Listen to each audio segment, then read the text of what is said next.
for some reason, it's actually a lot harder to get down than it was getting up. Maybe I'll have to walk backwards or something.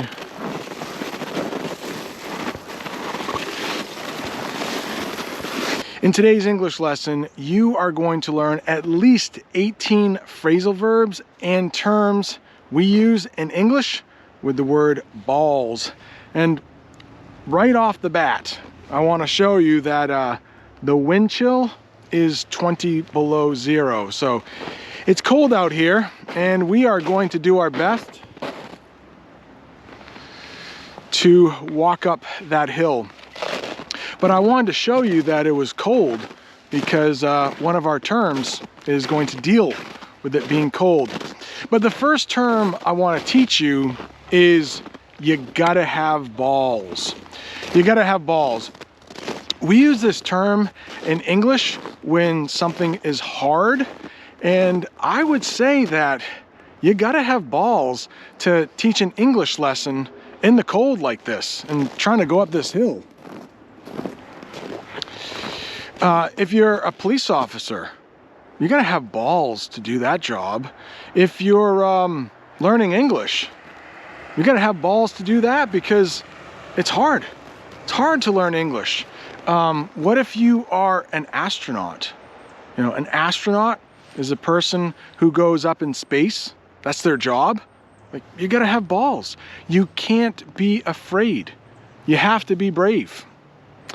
Now, before we get too much further with the English lesson, I do need to talk about one of the most common ways balls is used, and it's a lot of times another word for testicles.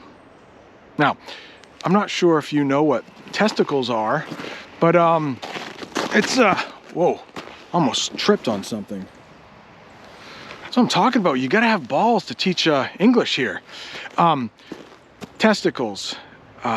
If you don't know what they are, maybe you know what a penis is. It's kind of what makes a guy a guy. And if you look right below a penis, those are testicles, or they're balls, which is why some people say you gotta have balls to do something hard. Now, we just lost a very funny woman, and her name is Betty White. And she often says, why does everybody talk about balls being tough? Like, you gotta be tough, you gotta have balls to do something. She said, think about vagina. Now, if you don't know what a vagina is, it's what women have instead of what a man has. She says, vaginas, those things take a beating. Gotta be tough to have a vagina. And if you've ever had a child, you know, like, vaginas are probably a lot tougher than balls. If you've ever seen a man get kicked in the balls, they go down pretty quickly. The next thing I want to talk about, and this also has something to do with testicles. Not all of our English terms have something to do with testicles. This is icy. I hope I don't fall. I hope I can make it up here. The plan was for us to go up. Maybe if I go up over these leaves. But another way you could use balls in English is it's as cold as balls, which means it's really cold. Like right now, during this English lesson, it is as cold as balls out. And I don't know if they actually are talking about testicles here. It could be snowballs.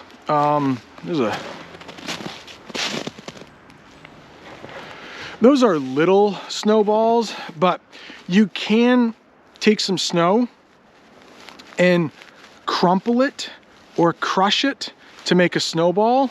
And of course, snowballs are always cold. Now, if something is, maybe you have a day where it's really hot out, you could do the opposite. And you could say, I am sweating my balls off. If it's really hot, you could say that, whoa, so hot, sweating my balls off.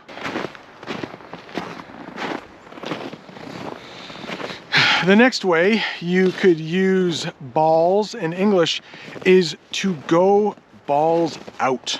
To go balls out means you are doing it 100%. You are not stopping. So if you are going to sled down this mountain, and what I mean by that, to sled down this mountain, you get on a sled and you go down this mountain. Well, you would have to do it balls out. I mean, once you start going down the hill, you can't really stop. You could study English for a test, maybe the night before. Your friend says, hey, are you studying for English? Yeah, I gotta go balls out tonight. I haven't been studying that much English all week. I gotta go balls out tonight. Another term you might hear with ball is you're ballin'. You're ballin'. So there's one way that we're not gonna talk about on this channel. It is a verb for something, but it's not exactly family friendly. Another way that you could use you're ballin' is when things are going really well for you. Like you have a good job, you're making lots of money. That could be you're ballin'. You're ballin'. There's another way, it's spelled differently, but B-A-W-L-I-N-G. If somebody is bawling, it means they're crying a lot.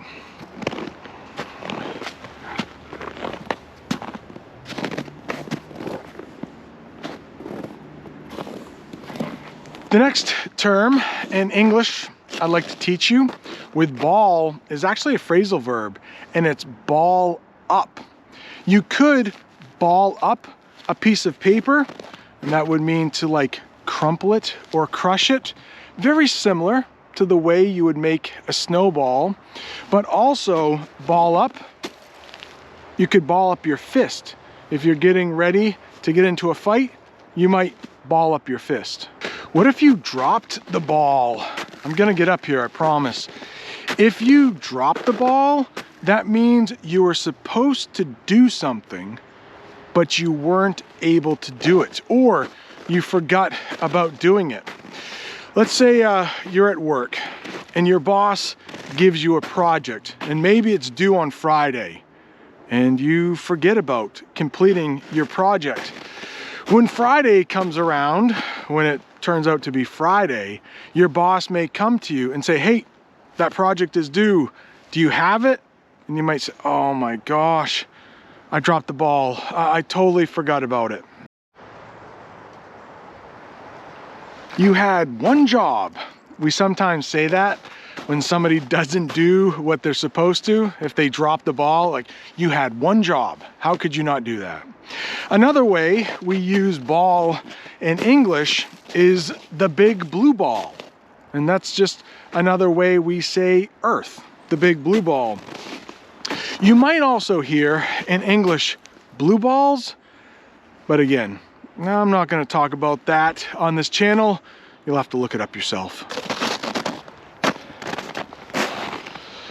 It looks like there are some wolf tracks on this mountain. So they go right over into the woods over there. It's either a wolf or probably somebody's dog. The next term I want to teach you as I try to get up the hill here is to have a ball. Maybe you go out with some friends, and then the next day a coworker asks you, hey, how was it last night? You could say, oh, I had a ball. It's just another way to say you had a lot of fun. But be careful. I am 46 years old. People my age will say that. If you are a lot younger, I don't think younger people say they had a ball when they actually had fun. If you know the fairy tale Cinderella, she goes to a ball. A ball is a very, very fancy party. So men might be dressed in tuxedos. Women might be dressed in ball gowns. Those are really fancy dresses. So a normal party we would not call a ball. It's got to be really fancy party, something like Cinderella once attended. The next way you might hear ball used in English is to get on the ball. To get on the ball. To get on the ball means you need to start working on something. Let's go back to that project that your boss gave you. It's due on Friday. You have to have it finished by Friday. Maybe Wednesday comes around and you're not working on it. You could say to yourself, man, I need to get on the ball and start working on that project. I'm filming this in January. In April, taxes are due in the United States. Taxes are basically what we call money we owe the government. They're due in April. So a lot of times it takes a lot of work to get your taxes ready to go to the government. And I haven't really been working on my taxes. I need to get on the ball and start working on them. One thing you don't want to do when talking about taxes is drop the ball, because hey, you could go to jail. Not good. Hey, I can see the sun just coming up over the mountain. Speaking of January, what if I said, hey, I'm going to New York City to see the ball drop? Do you know what that would mean?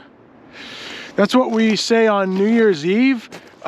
In Times Square in New York City, there's a big ball that drops at midnight on New Year's Eve to show that a new year is coming. Yeah, so if you ever hear someone is going to see the ball drop, they're talking about New Year's Eve and they're going to see a new year.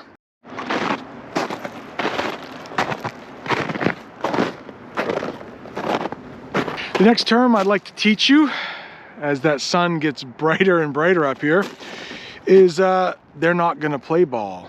They're not going to play ball. Now, of course, it could mean basketball, you know, those little round things. You could play ball, it's a sport. But if we use it as an idiom, if they're not going to play ball, it means they are not going to work with you. They're not going to cooperate. And this is usually used in business. So let's think of two big businesses. Well, there's McDonald's and KFC. And let's say KFC wanted to work with McDonald's. Maybe they wanted to develop a new chicken pie. In the United States, at McDonald's, they have these things like called apple pies. They don't really look like apple pies, but I can put a picture of what an apple pie looks like. And let's say KFC wants to use McDonald's apple pie and make a chicken pie, but they need McDonald's to cooperate or play ball. They need to work with them to create this new idea. And maybe when they ask McDonald's, hey, do you want to make this new pie? They may say, no, we don't want to make that because it sounds like a stupid idea. Well, McDonald's wouldn't play ball with KFC to make this really stupid new dessert, a chicken pie. No, sounds gross. All right, let's get a view top of this mountain. I do need to be careful because it is a little icy.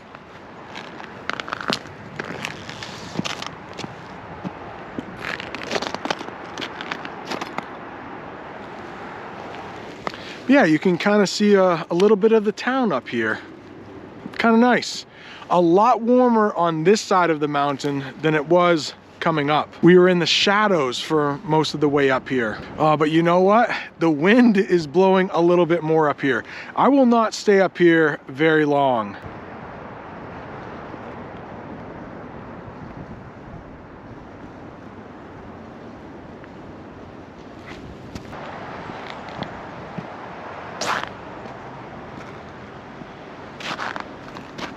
The next term I'd like to teach you is the ball is in your court. This is what you say to someone when it's now their decision. You did your part, you did your job. Now it is up to someone else to get it done. Let's go back to that very stupid example of that chicken pie that McDonald's and KFC were gonna work on together. Now, we do have chicken pot pies in English, and it's almost like a pie with, it is a pie, but it's almost like a soup with chicken and vegetables, but it doesn't look like the apple pie at McDonald's. But when KFC asks McDonald's, like they did all the work, KFC, the ball is in your court, they could say to McDonald's. It means like, do you want to make this happen or not? It's up to you. Let's say you want to go on a date with someone. Let's pretend you're not married, if you're married. And you could ask them. And then the ball would be in their court. They have to make the decision whether you go on that date or not. That chicken pie example might be the worst example I've ever used on the channel. Sorry about that. Somehow I am going to get down this hill without breaking my neck, hopefully. And if you are still looking for more videos with balls in them, I have a video about throwing a curveball. For some reason, it's actually a lot harder to get down than it was getting up. Maybe I'll have to walk backwards or something.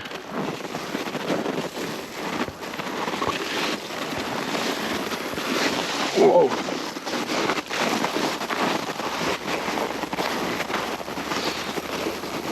Maybe I could scoot down on my butt.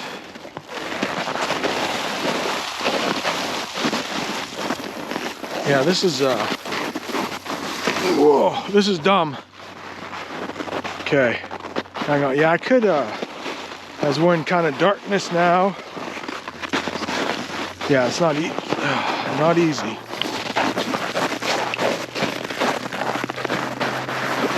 Whoa. Yeah, I almost slipped down that time too. I think if we just get down, if we get down to that tree, we'll be okay. And then I'll stop recording, but if I fall, I do want to get it on record here. Get it on video.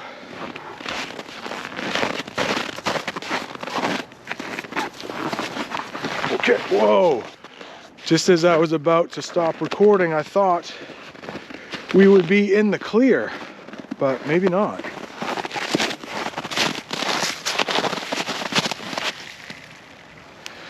Looks like somebody slipped right there. It's all ice. Glare ice, actually. All right, we're good. Thanks for watching. See you next time.